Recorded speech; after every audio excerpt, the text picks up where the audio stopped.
Would. All right, guys, welcome into the AfterSchrock. We'll give everybody a second to join us here.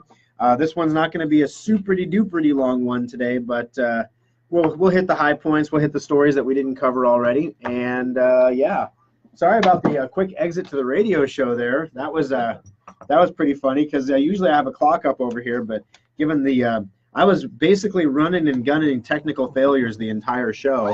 I never had time to put the clock up, and then I'm like, yeah, we're ending the show, and I don't have a clock. That was my cue to my producer that like I don't know when to stop talking. So I'm listening to the music, and like the second after that, he's like, oh, 5, and I'm like, oh, well, that's it. I gotta go. I'll see you next Sunday. Goodbye. Click. Show's over. Out the door. But all righty. So what did we not get to during the show? Video streaming beats cable subscriptions for the first time. The Motion Picture Association of America counting, and more people are now subscribing to online video streaming services than they're watching cable television. It had to happen eventually. People have turned to cord cutting for years to avoid paying higher cable and satellite bills. Now they've done it. Okay. Streaming past satellite TV in 15, but there's always been more cable TVs than satellite TV customers. Let's see. Specifically, online services like Netflix, Hulu, and Amazon Prime grew from 2017 to 2018 by 27%. Altogether, there are 613 million video streaming subscribers in 18, and the cable subscribers dropped to 556 million, a drop of 2%. So basically, you see a very soft downward line for cable, and you see like a line for streaming, basically, which means a lot of people, like what we've done at our house is we've added streaming, but we still have cable. And there are times we ask ourselves, why do we still have cable? Because we literally don't watch anything on it except for that 5 shows. You know, we watch the Curse of Oak Island because they're never going to find the treasure, but we just keep watching like suckers every week. Gosh, what else do we watch on cable? I mean, we're subscribed to all these other channels on Amazon Prime. We're subscribed to BBC, you know, so we can get all of our British shows there. You know, you can subscribe to Stars, so you can get their shows. Game of Thrones, you subscribe to HBO through Amazon. You don't need that anymore. So yeah, it's pretty crazy. So we ask ourselves a lot, you know, why do we have cable? Primarily, it's the DVR that we can watch the shows anytime because you can't get, you know, everybody's got their own stream, right? The History Channel has their own stream, but you have to, you can't add the History Channel to Amazon Prime, I don't think. If you can, we're done, honey. We got to move on. That's about the only channel we have left that we we don't watch, or that we watch. All right, let's see. So Microsoft support scammer, we got that one. He pled guilty. The Samsung phone, we got to that one. Windows 7 nag warning. Your Windows 7 computer is going to start warning you that it's time to move on. And you're going to get a nag that's going to nag you between now and January of next year, saying it's time to move on. You need to go up to Windows 10. Here's how you do it. Your computer may or may not be compatible. Guys, just ditch the Windows 7. Don't fight this one. You're going to fight a losing battle on this, and you're going to end up moving to Windows 10 anyway. So embrace the suck, get it done, get the upgrade done. It's actually, Windows 10 is not that. It's almost the same as Windows 7. In fact, in a lot of ways, I think it's superior to Windows 7. From a security standpoint, it's very much superior to Windows 7. From an integration standpoint, everybody's testing everything with Windows 10. Nobody's testing anything with Windows 7 anymore. It's just, if it works with 10, it should work with 7. That's the way of the world, the way things are going right now. So it's time to move on. The MyPillow guy. Oh, how did I not get to this one? Okay. So for those of you who didn't hear the actual show, MyPillow. MyPillow guy, he invented a pillow and he sells them on infomercials, and it's the MyPillow, and you don't have neck cramps and everything else. Sleep may become a precious commodity for the cybersecurity teams tasked with dealing with the aftermath of 2 data breaches believed to be the work of MageCart. MyPillow and AmeriSleep are both popular mattresses and bedding merchants in the United States.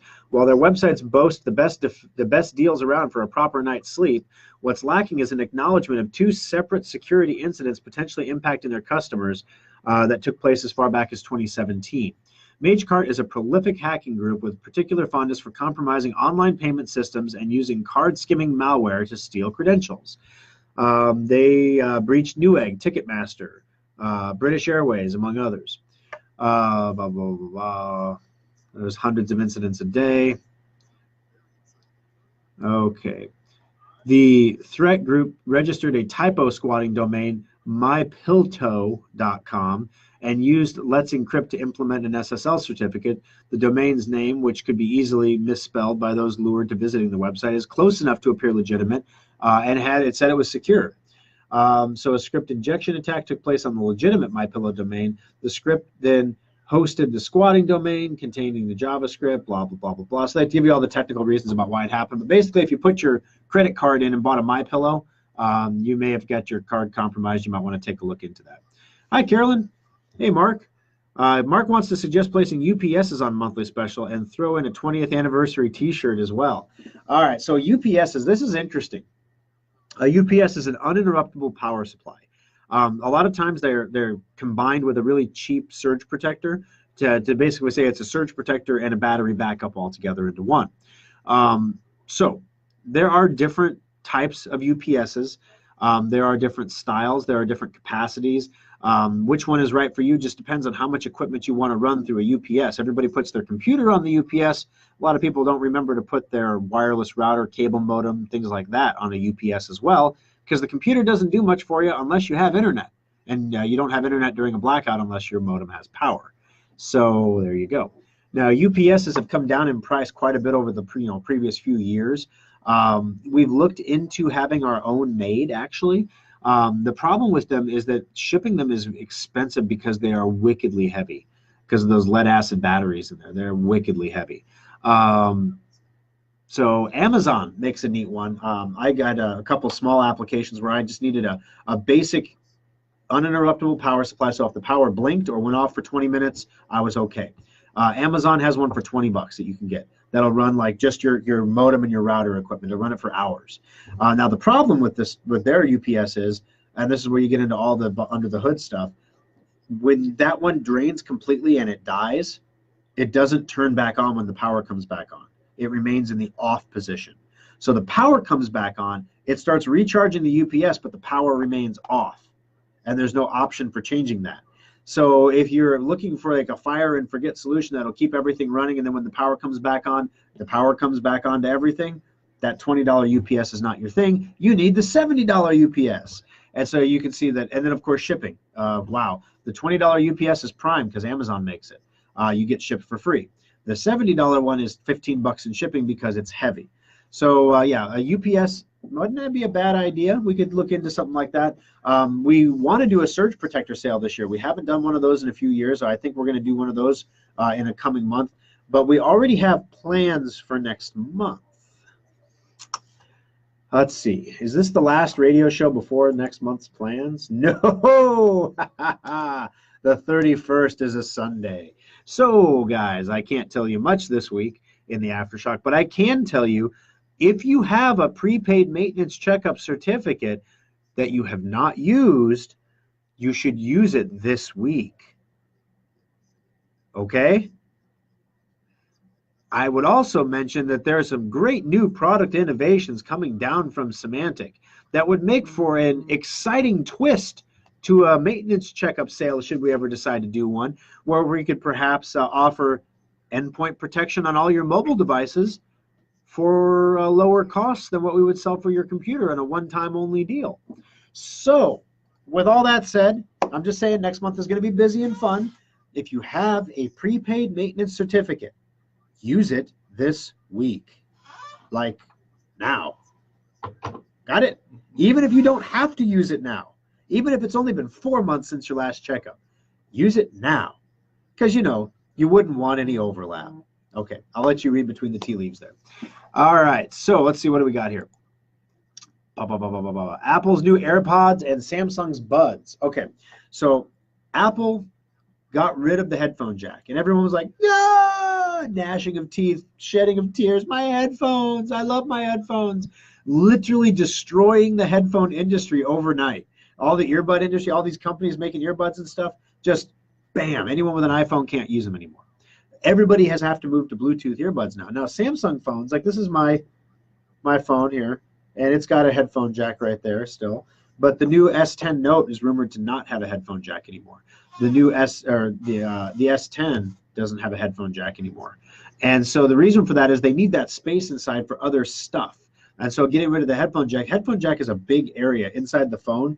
If you like put a grid of your smartphone of the interior space, the headphone jack requires space going from the front of the phone all the way to the screen, about a quarter inch wide basically, and an eighth of an inch across. So it's a lot of space inside this housing that's getting thinner and thinner every year. If they get rid of that, they can use that for additional battery or other things that they can stick in there. So Samsung's going the same route. But you can't just give people a phone with no headphones anymore, right? Because they've always come with headphones. So why don't we instead give you pods? Apple said we're going to go to Bluetooth earphones exclusively. It's a better customer experience. Customers like wireless stuff. It works nice. And we're going to charge them in a little case. We're going to stick them down in this case and close them. Now, my wife has never liked the ear pods from Apple. The earbuds that Apple had originally were a nice fit, but the ear pods didn't fit well in her ears. Just they were cumbersome. They made her ears hurt after a while from being like stretched.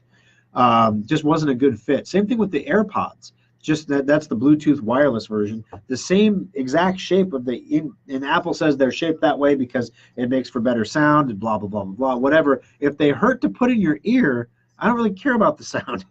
Ow, it hurts. So Samsung now has their own. They're saying on this article that Samsung's actually a more comfortable fit, and they give you more functionality, and they cost $70 less. Now here's the thing. This is important because Bluetooth earbuds are universal. You can have an iPhone and have Samsung earbuds, or you can have a Samsung and have Apple earpods or AirPods. So it's I don't know if you can actually the other way around. I've never tried that. So has anybody, make a comment if you've tried that. Can you use your AirPods on a non-Apple phone? I'm going to scroll down here. There we go. All right, picture and sound is frozen.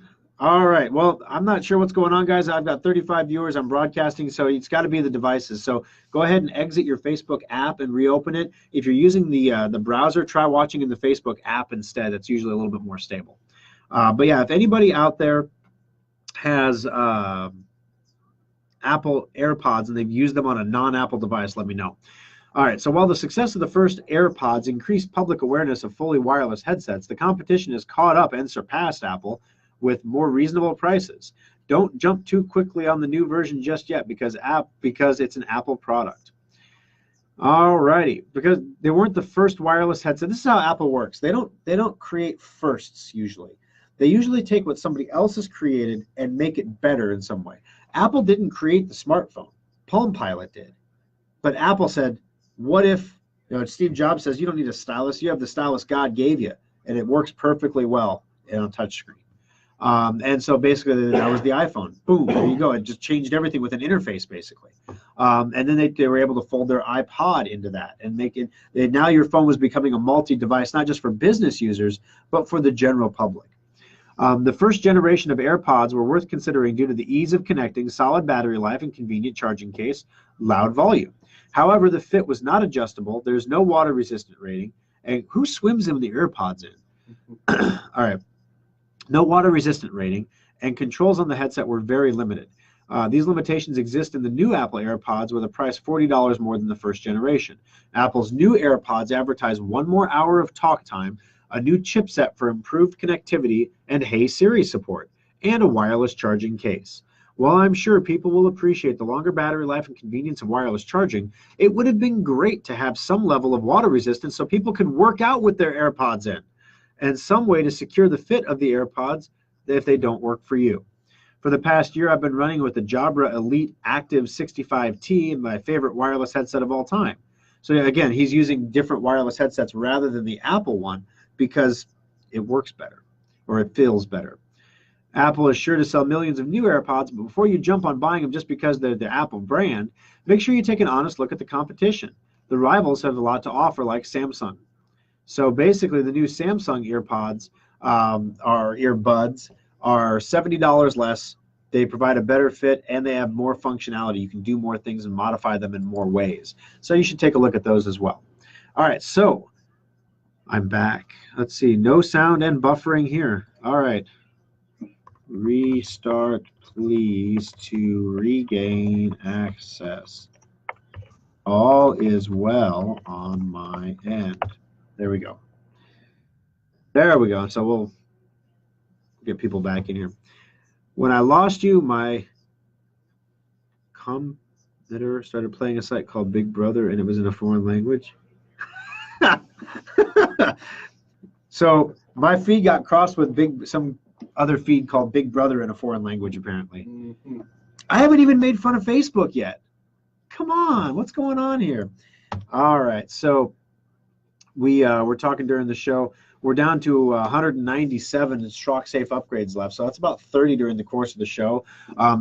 If you ordered Schrock Safe upgrade before, you received an email with a coupon code that will get you a $5 discount off purchasing a second time. It's a small way that we say thank you for customers that purchase repeatedly. If you did not buy Schrock Safe upgrade for the last update and suffered any one of horrible outcomes, which a lot of people did, this update still has bugs. They're still being troubleshot, but they're going to release it hell or high water, which is probably not very funny to say in Nebraska right now. But they're going to release it anyway. And so Safe Upgrade would be a really, really good bet. So this is one of those weird times where I had a meeting with Alfonso, and normally this is a big enough deal that we would send a robocall on this for Safe Upgrade. We still have a couple hundred of them left. Maybe we should pump out a robocall to customers saying, hey, there's a big update coming. We're offering a piece of software that's going to make the update seamless for you. If you want it, it's $50 on our website, SchrockInnovations.com. If you don't want it, that's cool. The software will update automatically this month. Please make sure your backup is current before next month. If you need help, feel free to call us in the service center, kind of thing. Just like a public service announcement that says if you want to buy Safe Upgrade, you can go buy it, or you could not buy it, but make sure your backup is current before your data gets all lost. We could do that. Normally we would do that. But with certain other specials that are coming up next month, we know we're going to want to do that. And I really don't like to send, I'm okay with targeted robocalls because that's how robocalls were meant to be used. A targeted robocall that goes to specific people for specific reasons at specific times. That's okay in my book. Like when your dentist gives you a robocall to remind you of an appointment that's coming up. That's an okay robocall.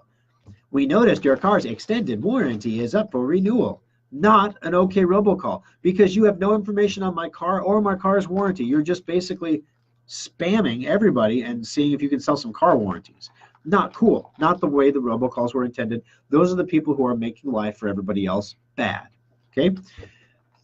Even with that said, so our PSA announcement is a borderline thing because we literally are calling, now you're a Schrock customer, so that's a subset. We're not calling everyone in the city of Omaha, but we're calling Schrock customers to say this is a situation with Windows 10. You're going to get an update. If you want a software to help you with that, great. We're here for you. You probably heard the radio show at some point. You know us. You know who we are at least. If you don't, just make sure you have a good backup for your computer. I'm just hesitant to send that to 20,000 people.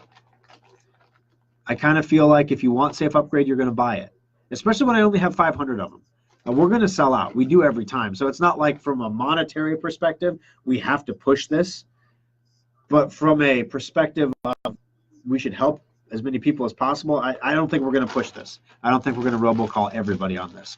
Now, we may robocall people who purchased last time that use their Safe Upgrade that have not purchased this time. I think that would be a legitimate use of the robocall because I know those customers are interested in Safe Upgrade. They bought it before. They used it before. They probably want to use it again. There's a high likelihood that they would. Our satisfaction rate with this product is very high. So as a result, we should probably call them before we're sold out to the general public. That's a legit use of a robocall, I think. But we do have a company-wide one that we're going to push out next month for the special we're running. So I'm really hesitant to push out 2 company-wide robocalls basically 2 weeks apart. It's not cool. It's not a good method for mass marketing. So you're not going to get a robocall about this. We're sending an email right now, though, and we're selling 3 to 5 of these an hour right now is how the email's been going. So that's pretty good. A lot of people are not going to see the email until Monday when they get into work because they use their work email addresses. But when they do see it, they'll pop in.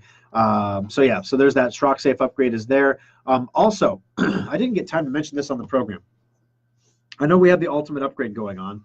Nice trade-in deal. Everything is great there, but it is an entry-level computer. You can rise and size it and make it better, but then, you know, once you rise and size it, you're approaching the cost of like an Intrepid, and you might say, maybe I should just go with an Intrepid instead and not trade anything in and mess around with this.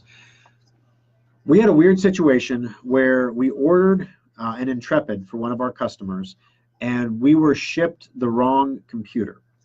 And it's basically, we order our computers in, and sometimes we put them on a shelf, and for whatever reason, this computer, we usually have a FIFO method, first in, first out, right? Well, because this computer was an oddball computer, everyone was like, well, I'm sure Thor must have ordered this computer for a reason, but it's not an Intrepid, so we're not going to give it out as an Intrepid. We're just going to hang on to it until, you know, the customer's order comes up that Thor must have intended this for. Well, of course, a month goes by and that order never comes up. Now that a month has gone by, we can't send the laptop back to ASUS for credit because we've had it for a month. We own the thing now. So we don't get many of these in, but in the Lincoln Service Center right now on display is a laptop. It's in Lincoln because Lincoln gets the most foot traffic of any of our service centers. But it's a 14-inch Intrepid. It is the same as the Intrepid in every way, except it does not have a 10 keypad, and it's only 14 inches. So it's a smaller, lighter version of the Intrepid. It's also $100 less expensive than the Intrepid. So it's a little bit of a discount. Usually when computers get smaller, they get more expensive. 14-inch computers usually cost more than 15-inch computers because everything is miniaturized inside. In this case, we just want to unload this thing. You know, it's perfectly new, great computer. We just put it on display this week because I'm like, what is that on the shelf, guys? And they're like, well, that's that not Intrepid that you ordered. And I'm like, what do you mean the not Intrepid that I ordered? That's the Intrepid. So basically, guys, the laptop, the Intrepid, usually sells for $699. This one's going to sell for $599. It is available in the Lincoln Service Center. You can call Lincoln to buy it if you want, 423-9595. And yeah, there's only one. So if you want it, it's yours. If it's gone, it's gone. All right. Ray says, robocalls should be your voice. Most recognize your voice. They are actually. We used to have the front desks call people for their endpoint renewals because we did not want to use robocalls because people have a visceral reaction to robocall. You could say robocall and people are like, no robocalls, because we get so many of them. Well, this is a robocall that you want to get because it's reminding you, like your dentist visit, that you need to update your antivirus software, and it's time to do that. So throughout the month, we call everybody with a robocall who's due that month, and it's my voice. Because we had the front desk doing it, but because of all the Microsoft scam stuff, everybody thought it was a scam. So they hung up on them. So yeah, it became more like outbound telemarketing really than you know, calling for customers for legit things they needed. Excuse me. So anyway, so yeah, they are my voice now because that does tend to have a better response rate. What's speed? The Intrepid is an A12 laptop. So it's an A12 laptop, 8 gigs of RAM, 240 gigs solid state, 14-inch screen. No, it's an Intrepid. So you can go to our website, SchrockInnovations.com, take a look at the Intrepid. Like I said, only difference, it's 14 inches, no 10 keypad, and no DVD drive. So those are the differences. If you want a DVD drive, this is not the computer for you. If you want a 10 keypad, if you're an accountant or an actuary, this is not the computer for you. If you're somebody who uses your computer a lot on the go, arm of the couch kind of stuff, in and out of the kitchen, carrying it around, this is a smaller, lighter laptop than what we normally carry, and therefore the battery life will last a little bit longer, and it's cheaper, $100 cheaper. All you have to do is come in and pick it up.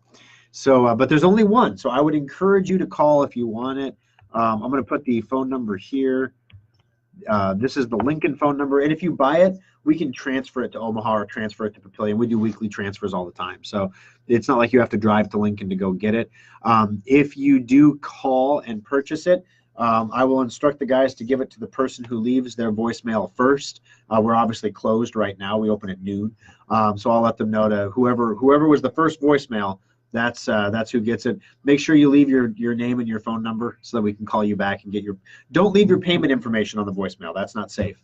Well, I mean, it's safe. It's in our service center, but as a general rule of thumb, you never email credit card numbers. You never leave them in voicemails. Voicemails can get transferred and sent. Emails can get intercepted. You don't want to do that. Okay. Last call for questions, guys, and then I've got to get rolling here. All right. Let's see. Is there anything else I'm forgetting to talk about? The endpoint stuff is going to be pretty slick for Android and Apple devices. Being able to have legitimate antivirus. There was a story last week that I didn't get to that 7 out of 10 antivirus apps that you can download, the most popular ones that you can download are, they call it vaporware. They actually don't do anything. They make you feel better. They make you think you're safe, but they actually don't do anything at all. So this is going to be a really nice innovation for us too, because we couldn't recommend anybody before. I just recommended Lookout because it was free and it has basic scanning of apps. That's all it does, is it scans for infection apps on your phone. Whereas the semantic endpoint actually looks for exploits and rootkits and things that will really pop-up generators, things that will mess your phone up or your tablet up. And as more and more people switch to phones and tablets as their primary computing devices, you're going to see the infection rates go up. It's the same thing as why Apple users for the longest time didn't have a problem with viruses, really. People didn't infect Apples because there was no money in it. There wasn't enough Apple users out there to make a difference in your bottom line. Well, then when Apple got about 10%, 11% of market share, all of a sudden that changed. And when that changed, they started getting infections. So right now, if you're running an Apple computer, you absolutely have to have antivirus. You could be infected right now and you wouldn't even know it, because people who infect apples are a more prized infection, because Apple users tend not to run antivirus. Once you infect an Apple user, they tend to stay infected for a long period of time. And then when they do get cleaned up, they tend not to get reinfected because now they've learned their lesson. A lot of Apple users still believe that apples are impervious to infections, and Macs are not impervious to infections. They're in fact running the same hardware as every other computer. Now, when Apple switches up their processor next year, that's going to be an interesting change, because right now the reason that Mac sales are slowing so badly is the processor that Apple's using. You can compare that head to head with a PC, and you can see the level of suctitude that you're getting for the price you're paying. It's like 2017 hardware. It's bad. Even the upgraded stuff is bad, unless you want to buy a MacBook Pro, and then you're going to spend $5,000. And then you get hardware that doesn't work as fast as last year's MacBook Pro does, even though it's got bigger numbers on it because of the design issues. So it's bad, right? The other thing we're working on Asus right now. I mentioned Ingram Micro and Asus a little bit earlier in the program. We're working on trying to get Asus to put together an ultra light home user kind of laptop for us to do some different things with. So we're going to see what we can come up with there as well, if we can get a custom build just for Schrock done. And it wouldn't say Schrock on it, it would still say Asus. But if we can get something like that built for us, and we can tell them, hey, we could sell like 500 of these over the course of a year, get something like that built at a lower price point. And of course, it would be a bare bones laptop. This would be like the laptop you give to grandma, who's going to use it for her email and to communicate with the grandkids, and that's pretty much it. But it would allow us to do some things with people in that demographic. They buy a computer, and that's a major, or somebody usually buys their computer for them. But then all of the stuff they have to keep up on, the antivirus, everything else, eventually they don't, then it gets infected, and then whoever got them the computer ends up being the tech support guy, and that sucks. And that's why they buy them Schrock Desk subscriptions for Christmas, so that when grandma calls you, you don't have to fix her computer every time she calls, because she's just calling to tell you she loves you. She's not calling because she needs computer help, because if she needs help with her computer, you bought her a Schrock Desk subscription for a year last Christmas, and so she can just call Schrock when she needs computer help. Well, what if there was a laptop that everything was included, all the antivirus was included, it was a fire and forget laptop, boom, here it is, backed by Schrock service and support, subscription to the Schrock Desk included, everything included. That would be truly amazing. And so, but the problem is, we can't afford to do that when we're paying $500 for a laptop. We got to get that price point down to like $250, $300. And what compromises do we have to make to get that price point down to that level? What we're trying to figure out right now. So, all righty. So let me check one more time for any questions here. Been meaning to ask, had the solid state upgrade in January, did not get my hard drive back. What happened? Okay. Well, basically, if you want your hard drive back, we give it back. It's your hard drive. It's not a big deal. If you don't want your hard drive back or you don't ask for it back, basically, we hold on to the hard drives for 14 business days or for 14 days, 14 calendar days. The reason we do that is just in case there's some kind of a transfer error with your hard drive, basically, if something didn't work right. Then after 14 days, the hard drive gets zeroed and it gets recycled. It gets sent off to State Off Recycling where it's shredded. So yeah, your hard drive got shredded. That's why you didn't get it back. But yeah, the problem, especially with laptops, is you don't need the hard drive anymore because you only have usually in a laptop a spot for one hard drive. Some people like to have them like, oh, I want to keep this as a backup drive, and that's okay, you can. But most people, it's kind of like when you go have the starter replaced in your vehicle. The repair shop doesn't give you the old starter, like hand you this grease covered, here you go, they don't do that because nobody wants it. And honestly, it just gets thrown in the landfill and it can be actually recycled if it's at the automotive place. So yep, that's what happened to your old hard drive, Ray. It got zeroed and shredded and recycled. All righty, guys, time for me to get rolling. Thank you for joining us for the Aftershock. I appreciate it. We'll see you again next Sunday for another edition of Compute This. This portion of the service is led by Keith Holmes, Director